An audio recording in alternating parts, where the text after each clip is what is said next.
Le Seigneur soit avec vous. Évangile de Jésus-Christ selon Saint Marc. En ce temps-là, Jésus prit avec lui Pierre, Jacques et Jean et les emmena au ciel, à l'écart, sur une haute montagne. Il fut transfiguré devant eux. Ce vêtement de verre resplendissant, d'une blancheur taille, que personne sur terre ne peut obtenir une blancheur pareille.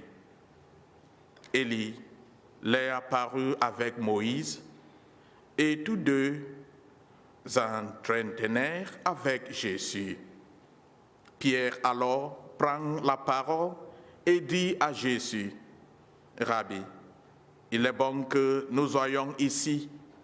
Dressons donc 3 tentes, une pour toi, une pour Moïse et une pour Élie. » De fait, Pierre ne savait que dire, tant leur frayeur était grande.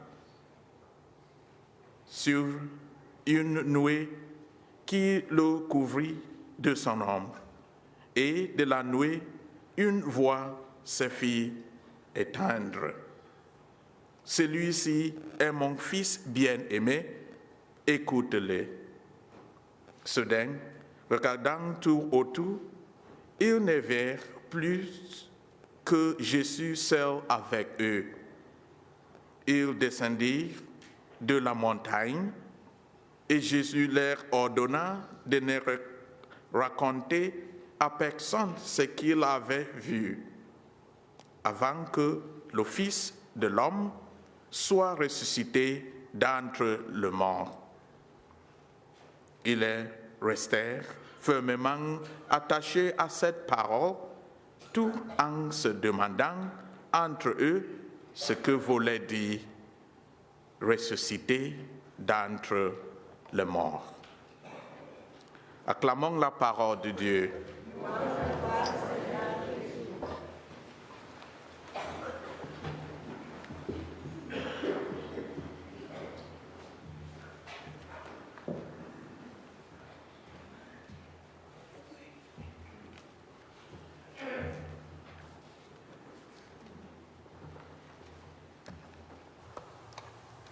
Des enfants,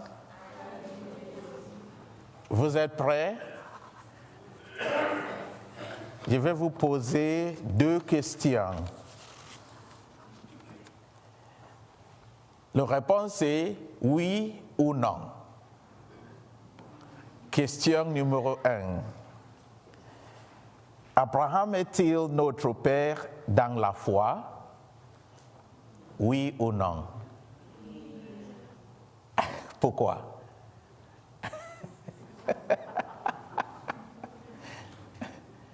Qui sait?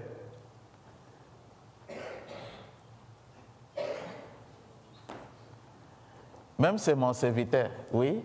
Parce que il Viens, viens. Oui, parle. Parce que Abraham, Dieu lui a fait une promesse qu'il va avoir beaucoup d'enfants. Oh, bien! Applaudissez pour mon frère. Ah, ça c'est bon, oui. Et continuez. Est-ce que tu as une autre réponse? Ok, c'est ça. C'est bon. Et si Dieu, il t'a vu beaucoup d'enfants, Abraham répond de quoi? Il dit merci à Dieu. Ok. Ok. C'est bon, non? Oui. C'est bon, applaudissez pour lui. Ça, c'est bon. Asseyez-vous. Ah, ça, c'est bon. Oui. Parce que Dieu dit pour Abraham, je te donne beaucoup de fils. Et Abraham répond, j'accepte. Avec 2 foi. Ça, c'est bon. OK. Question numéro 2. Jésus est-il le Fils de Dieu? Jésus est-il le Fils de Dieu? Oui ou non?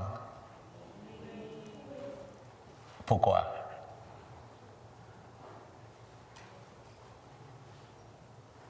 C'est simple, non?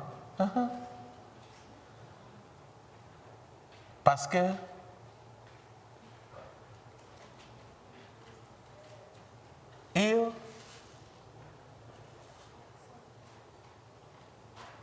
ils descendent pour Dieu. Et Dieu a dit à l'évangile, il est mort, voici mon fils. Écoute-le.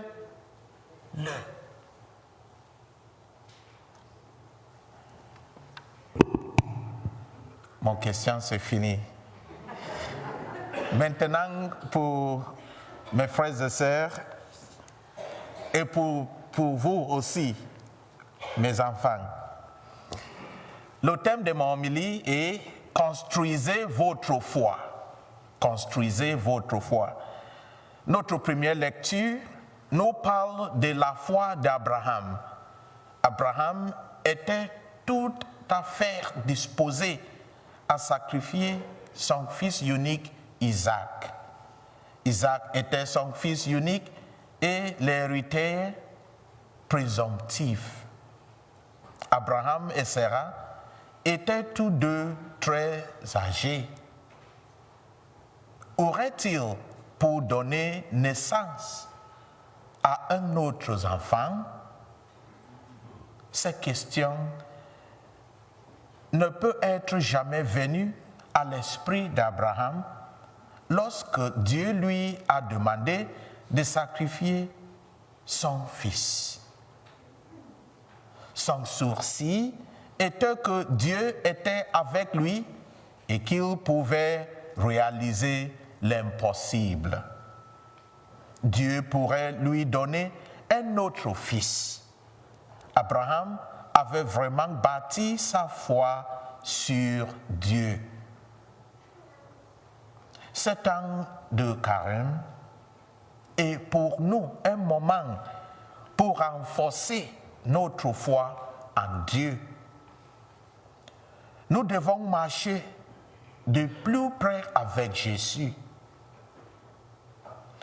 Pourquoi devrions-nous marcher de plus près avec Jésus? Saint Paul, de deuxième lecture, nous donne la réponse. C'est le Christ Jésus mort, oui, qui est ressuscité, qui est à la droite de Dieu, qui l'intercède en effet pour nous. La lecture de l'Évangile nous parle de la transfiguration de Jésus devant Pierre, Jacques et Jean. Jésus savait qu'il allait bientôt subir sa passion et sa mort. Il savait que cela ébranlerait la foi de 12. Il devait donc montrer à ses 3 apôtres la gloire qui serait la sienne à la fin de tout. Il devait bâtir les foi afin qu'ils puissent être une source d'encouragement pour les autres. Nous devons nous encourager les uns les autres avec cette grande parole de Saint Paul. Qu'est-ce qui peut nous séparer de l'amour de Christ? Est-ce qu'une épreuve ou une détresse ou une persécution ou une famine ou une épée? Seigneur Jésus, augmente ma foi. Amen.